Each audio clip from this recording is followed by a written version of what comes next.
Oh, I want to take the time to talk about the creator of Berserk right now. This sucks because I just got done like not that long ago making a video about Kikuchi's passing. And now Miura passed. It really sucks. Um I think he died from something called aortic dissection, I think it's called.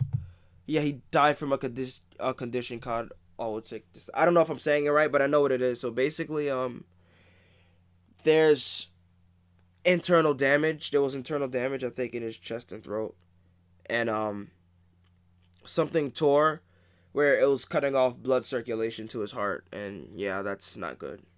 But let's talk about him though. Like, this dude is a whole legend, bro.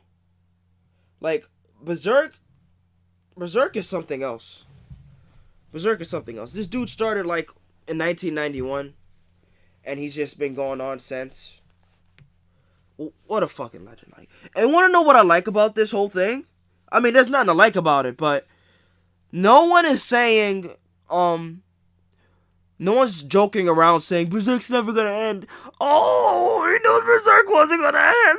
Berserk's never gonna end. Oh, fuck. Berserk, I knew it wasn't gonna end.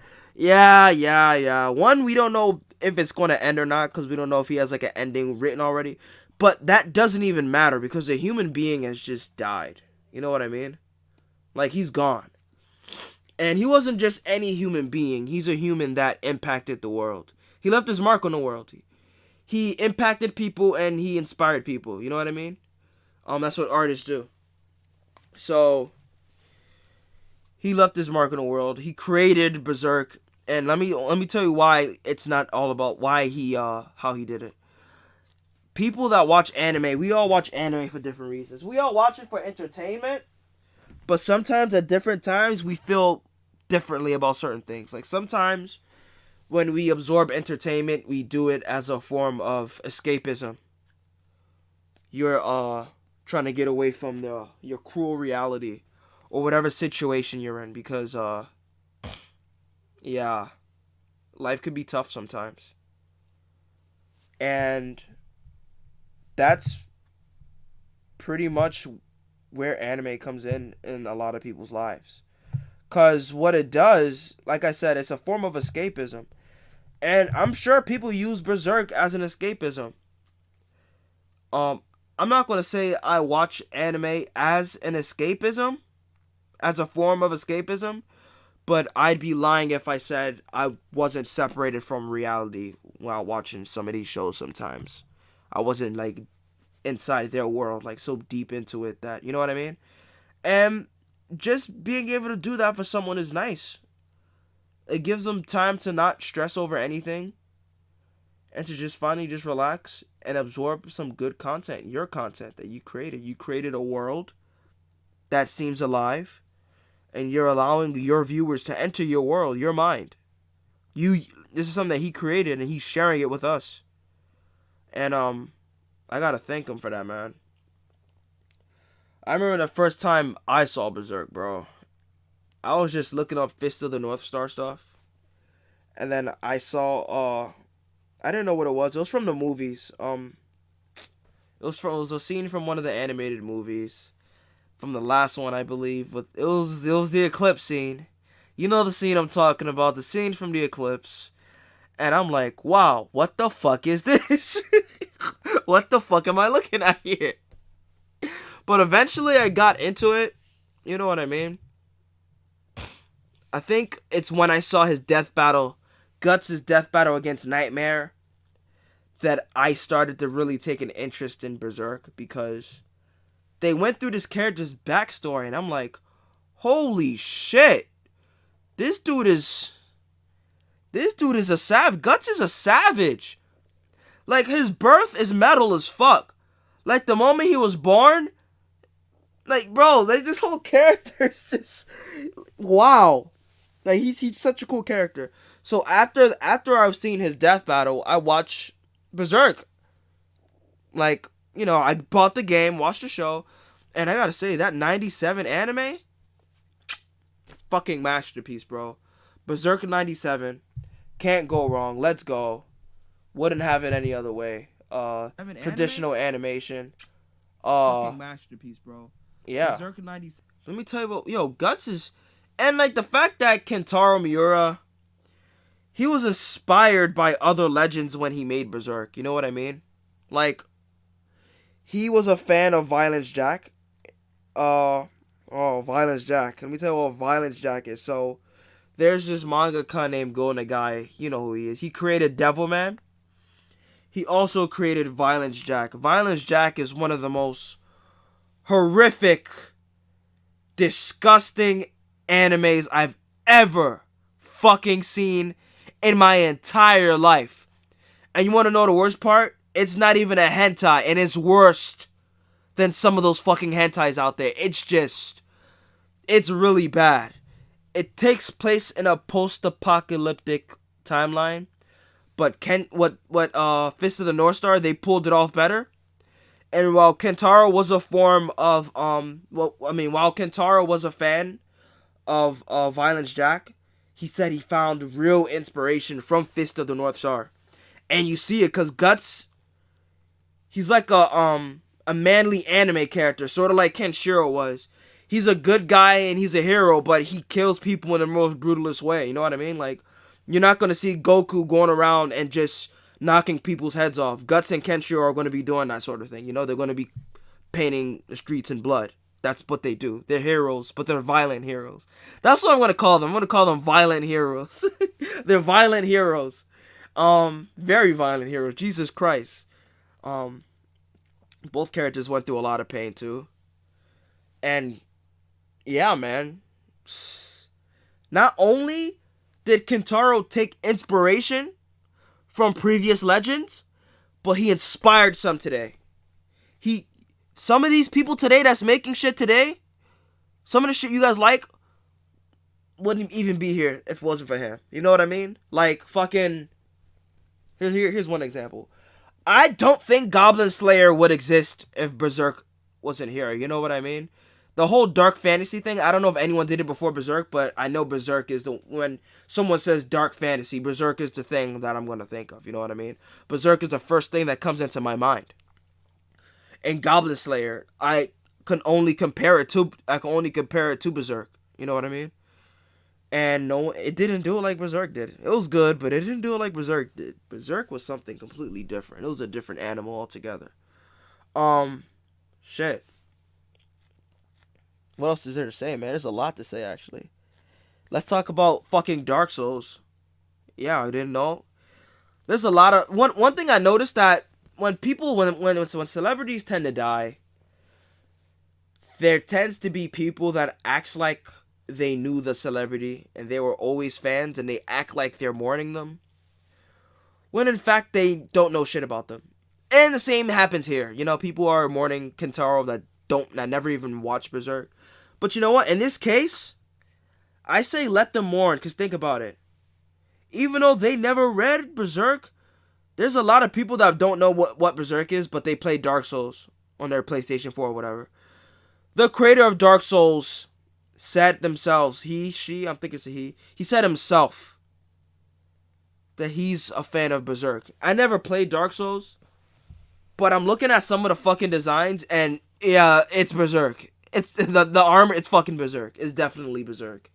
So, definitely, he definitely left a mark on this world, 100%.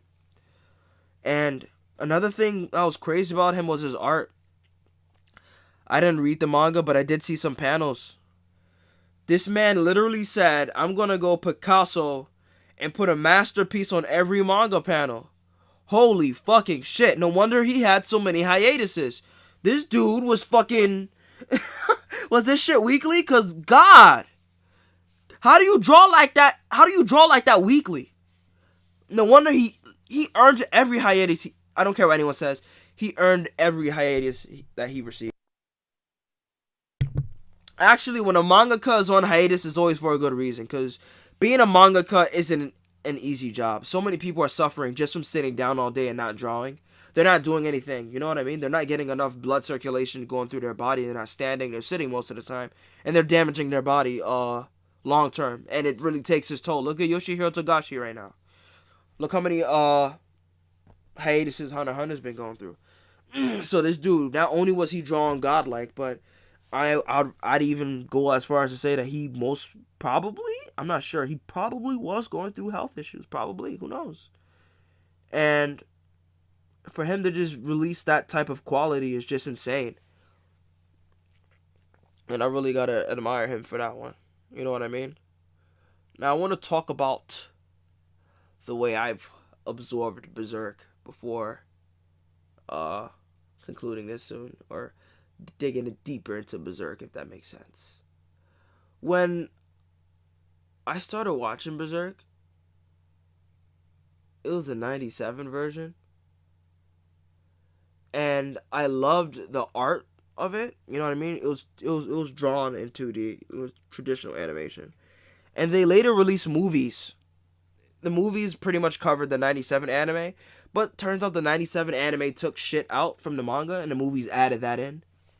So the movies were better than the 97 anime, actually. But then the 2016 anime came out. And yeah, we all know how that went. Berserk is a deep-ass series, too. You know what I mean? Like, I don't know what's happening in the manga today, because I'm not reading it, but I may or may not have been spoiled while reading people's response to finding out about his passing. Like, just look at Guts. Guts is a character who was born from his mother's corpse. If that isn't fucking metal enough, I don't know what to tell you, but that was just a sign of things to come. Because Guts became a member of a mercenary band, right? He looked up to Gambino like a father. And Gambino betrayed him, then the mercenary band betrayed him. His family fucking betrayed him, basically. So after something like that, in more ways than one, they did terrible shit to him. They fucking abused him, and then they betrayed him, tried to kill him. So at that point, he doesn't have a family anymore, because they, you know. So what is he gonna do? So he's alone by himself against the world, right? He's a lone mercenary. And then he meets Griffith, joins the band of the Hawk, and he has another family. What happens? He loses that family. That family is destroyed. That family is decimated because of his best friend and another family member of his. Not blood related, but Griffith. Again, he puts his trust into someone, and they fucking stomp it in front of him, bro. This dude lost an arm and an eye. All of his friends are dead, and his girlfriend is fucking brain damaged. She's just traumatized. Not brain damaged, but she's traumatized to the point that she can't even speak. All that's on this man's mind is vengeance, vengeance, vengeance, vengeance, vengeance, vengeance, vengeance. He wants Griffith dead. Kill Griffith is on his mind. Kill Griffith. Kill Griffith. You know what I mean? He wants to kill this man. But as he's traveling, he's making new friends. He's building a new family, I noticed. He has a new band now. And they all like him. And I even go as far as to say that he's grown attached to them. So in a way, that's his new family. And there's a point in the story where his vengeance drives him to lose his humanity. And I don't know what's going on in the manga, but I'm pretty sure it's going to be up to that family that he established, these new friends he made, to bring him back. You know what I mean? To help him contain himself. And I think maybe, I don't know how Berserk was going to end, but maybe Guts was going to give up on his quest for Griffith and try to live a happy life with his friends. Because vengeance, he has everything he needs right there. Know what I mean? Why risk getting that taken away from him? I think he would give up his quest against Griffith and live his life. But then I think Griffith is going to fucking come and try to fuck that up. That's when I think Guts would have killed him. At that point, he would have killed him. But the message is that, look at all the bad shit that happened to Guts, and he's still fighting. I think the message is that life, it's just life. In life, you're going to have terrible shit happen to you. You're gonna be in some tough situations, man. You're gonna be in hell. You're gonna be miserable. Bad shit's gonna happen. Even if you're rich, bad shit's gonna happen. You can't avoid misfortune. It's up to you to keep on fighting on and take whatever life throws at you and just keep fighting. Because that's exactly what Guts did. He kept fighting. You know what I mean? And now that he realizes what's important to him, I feel like he's fighting for something right this time. And now that he actually has something to fight for, there's no way he's going to lose, or he could lose to Griffith. You know what I mean? I think that's the lesson. Take whatever life throws at you and just keep fucking fighting. And he did it in a way that was deep. Because he made it dark. He made it really dark. It wasn't, oh, you're going to step in dog doo-doo. No, you're going to lose your fucking arm. Alright? Like, it was no bullshit. People are going to fucking die. He made it dark. Because you know what? The world is a cruel place. You know what I mean? It's not an easy place. Bad shit happens to good people for no reason. It just does. That's just life. You just gotta stick with it. That's what these manly anime characters are all about. They're fucking tragic, but they use that tragedy to fuel them instead of just soaking over it. Like a fucking Sasuke Uchiha. I'm sorry, let me not go there. But, you know what I mean? And I think it's characters like that that people could look up to. And they could find strength to get through tough times in their life. That's when you touch someone's soul. You know what I mean? That's when you change someone's life.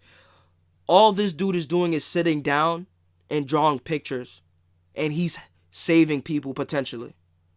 I think that's fucking amazing. Honestly. And you know what? When I started watching Berserk, I wasn't going through the best of times either, actually. If I'm being 100% honest. I really wasn't. But whenever the day was done and I got home, I'd just sit up there and watch an episode. And I'd be so immersed. I just want to know what will happen next. It'll just be the highlight of my day. Berserk was the highlight of those days when I was watching. I watched like 2 episodes a day. The days I was watching that, those were the highlights of my day. It was amazing. And you know what? I gotta thank him for that too. Because those weren't the best times for me. I'm just being 100. I'm keeping it real. I'm not saying it because, you know, just to fucking be relatable. But I was going through some tough shit, you know. And anime, period, was a good escape for me. During those times. You know what I mean? And I think after I watched it, and after I watched the movies, I started to watch the 2016 Berserk anime. And let me tell you, it was absolutely rough. It was fucking rough, man. It was bad. It was ugly. The animation sucked. It was choppy. I didn't like it. But you know what? It was his story. And it sucked me right the fuck back in. It sucked me in, man. The 2016, yeah, it was fucking garbage. I know. And it was hard to not notice, but the story was good enough for me to watch both seasons. Did I enjoy the anime? No. But I fucking enjoyed the story. I enjoyed what was happening in the show. The show didn't execute it well, but it was still a god tier story. So I think this man's masterful writing saved it in a way. The fact that it even had a second season was a miracle. Like I said, this man's writing was god tier, so even with the shitty anime, the story is just too good. Same with One Punch Man. The artist sucks, but it's a good fucking story, so why not make an anime out of it?